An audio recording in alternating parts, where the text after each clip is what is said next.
Hello there, I'm Chen Xuan. More A-share-listed companies are disclosing ESG reports than ever before, reflecting a shift to a more systematic approach. Now, over time, this has led a fundamental change from mere compliance to full ESG management. Against this backdrop, the Nordic Sustainability Day 2025 high-level forum convened in Shanghai with in-depth discussion on ESG, the circular economy, as well as open innovation and partnership.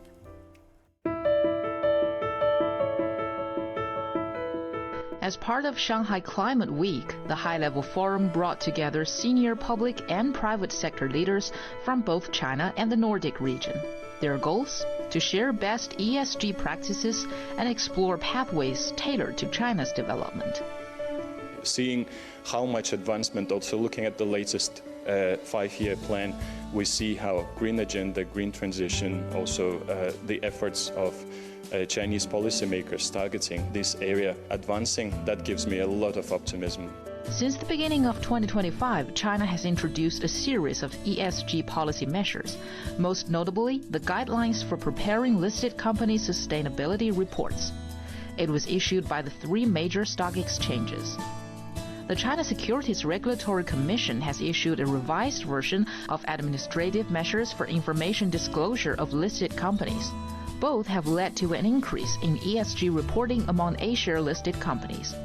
As of May the 1st, 2,457 A-share companies, or 45%, have disclosed ESG reports. We see 2 major policies. Both mentioned that China wants to use more recycled material to replace the virgin material.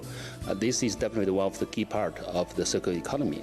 We see more and more good policies coming out, so we see there's a very good opportunity in the Chinese market regarding circular economy. For example, CATL, China's leading lithium battery manufacturer, has established a green framework encompassing materials and material system innovation, structural design innovation, green manufacturing innovation, and business model innovation.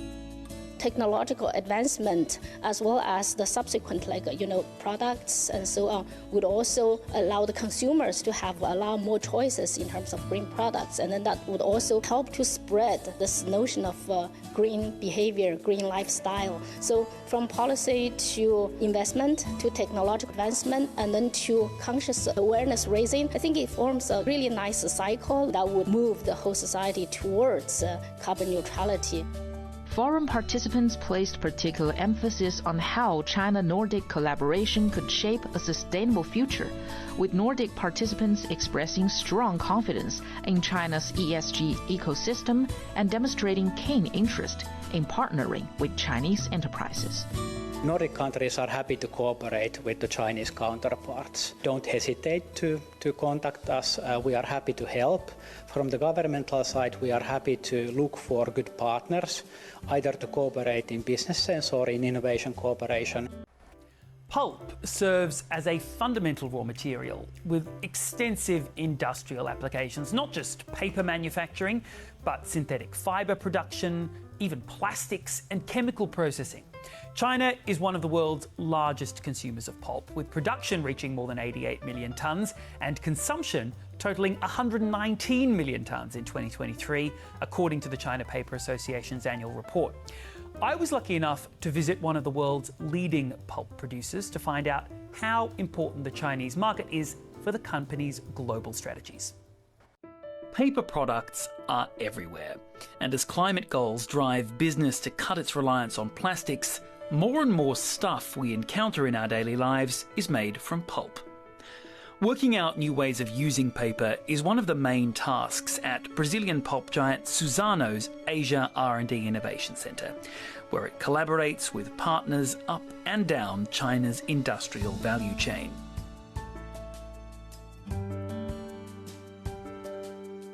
China currently represents roughly 40% of the demand for pulp, paper, textile, and construction materials. And it's not only very large, but it continues to be the fastest growing market. China is one of the world's largest consumers of pulp, with production reaching 88.2 million tonnes and consumption hitting almost 119 million tonnes, according to the China Paper Association's 2023 annual report.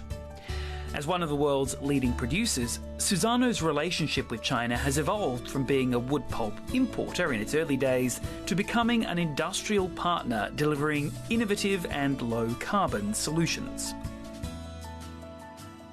We entered here back in the 80s, exporting small volumes of wood pulp. And I think our history is quite similar to the speed growth of the China economic history. So we grew from 20,000 tons back in 1983 to over 5 million tons in 2024. Having operated in China for more than 4 decades, Suzano is now beginning a new phase of strategic expansion in this critical market. Pablo Machado, thank you so much for joining us. Now, Suzano's been in China since the 80s, which means you guys have had your eyes on the Chinese economy for quite a long time. How do you rate investment appetite and investment opportunity here at the moment? As the country adjusted its development strategy from high speed to high quality, we also adjust our strategy. We continue to grow in China as China continues to grow at a slower pace, but we shift our strategy to investing heavier on higher quality products, more sustainable products, and products that can serve better the Chinese market. When I look into the fundamentals of the economy here, what we see is a country that combines a vast and growing middle class, a very vivid and ample innovation ecosystem, and government policies that incentivize entrepreneurship and incentivize businesses. So we see all the fundamentals to be confident in the China market today and going forward. And when you talk about a shift from high growth to high quality, what does that mean in practice? Over the past 40 years, we needed to grow a lot our logistics infrastructure to serve the market with such a large volume. And now we focus into higher quality innovation, then the focus of investment shifts. It shifts to science, it shifts to partnerships with the right stakeholders, and it shifts on understanding better the trends of the market, what the consumers want, what our customers want, how we can support our customers to reach the right product for consumers' needs. And what we see is that more and more, China requires not only higher quality products, but also products that are more sustainable. And this is where we see a lot of opportunities to our company. How is this consumption shift going to impact your business? China's economy is already large, but percentage-wise, it continues to grow in average more than other regions of the world. So the Chinese market continues to be an important engine of growth. In addition to that, there are other specificities of the China population that also boost that. And those are basically two. Aging of the population also boosts the demand to our products, mostly hygiene products and also diapers. Second, as China grows e-commerce, that also boosts a lot the consumption to packaging and other products that are made with our raw materials. There's almost 40-year history of cooperation between Suzano and China.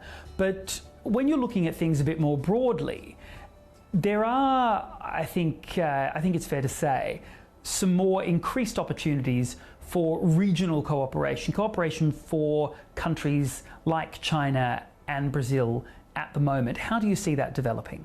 China has been for over 8 years the largest trading partner to Brazil.